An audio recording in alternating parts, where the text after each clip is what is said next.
इंदौर नगर निगम आयुक्त प्रतिभा पाल ने बुधवार को शहर के अलग अलग क्षेत्रों का दौरा किया, जहां साफ सफाई व्यवस्था का निरीक्षण करने के साथ निर्माणाधीन विकास कार्यों की समीक्षा की।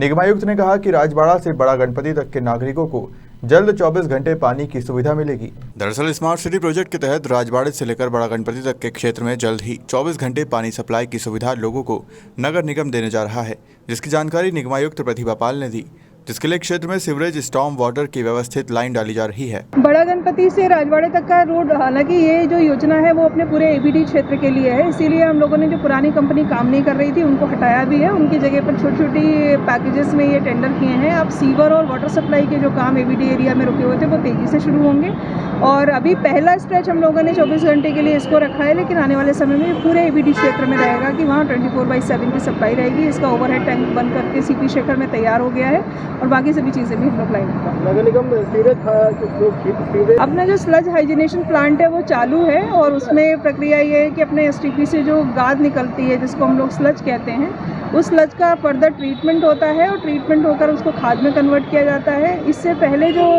गाद निकलती थी सीवेज ट्रीटमेंट प्लांट से वो हम लोग खुले में सुखाते थे, उसके कई सारे पर्यावरणीय नुकसान होते हैं। वो आसपास के अगर खाद के रूप में उसका इस्तेमाल किया जाए तो किसानों की जो फसल है वो भी प्रभावित होती है। पर अब स्लज हाइजीनेशन प्लांट जो शुरू हो चुका है उसके बाद में इस तरीके की दिक्कतें नहीं आएंगी। ये पर्यावरण फ्रेंडली भी होगा और अपने तरीके का देश का दूसरा प्लांट है। एक प्लांट अहमदाबाद में चल रहा है जो कि इस तरीके की तकनीकी पर आधारित है।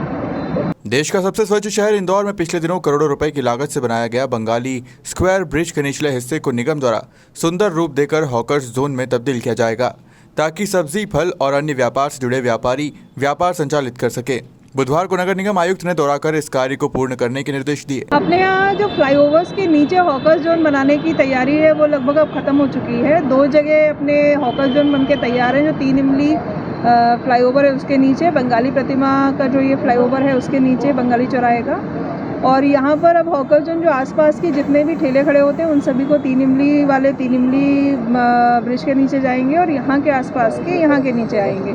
इसका उद्देश्य ये है कि ट्रैफिक जो ठेलों को लेकर के अड़ता है वो भी क्लियर होगा, साथ ही साथ जो फुटकर व्यापारी हैं या पथकर विक्रेता हैं उनको भी व्यापार करने के लिए पर्याप्त साफ़ सुथरी व्यवस्थित जगह मिलेगी।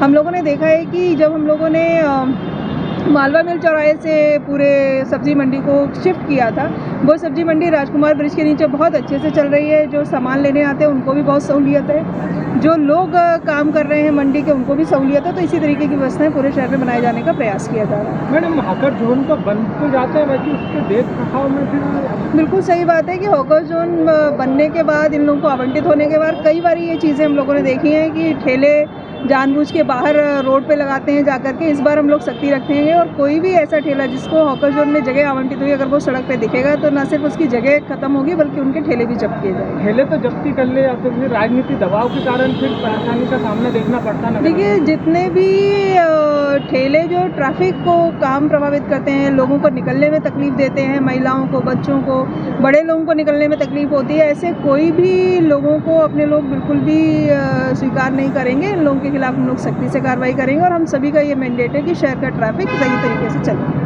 ठेले किराए को लेकर ये माफिया हैं जो किराए से देते हैं, जो निम्न जगह उनके लिए भी नगर निगम जो अपने यहाँ जेन्युइन लोग हैं, जो वास्तव में गरीब हैं, अपना व्यापार करके अपने परिवार का पेट भरते हैं, जो ऐसे लोग हैं जिनका ठेले से आजीविका चलती है, उन लोगों के लिए हम लोगों ने हॉकर जोन जैसी व्यवस्थाएं की हैं ताकि वो आसानी से अपना व्यापार यहाँ कर सकें, फुटकर विक्रेता अपनी दुकान लगा सकें। ठेले ना भी हों, ज़मीन पे भी अगर दुकान लगाते हैं तो उनको भी हम लोग यहाँ जगह दे सकें। और ऐसे लोग जो इस तरीके का पूरा माफिया बनाए हैं, ऐसे 2-3 लोगों को हम लोगों ने आइडेंटिफाई भी किया है।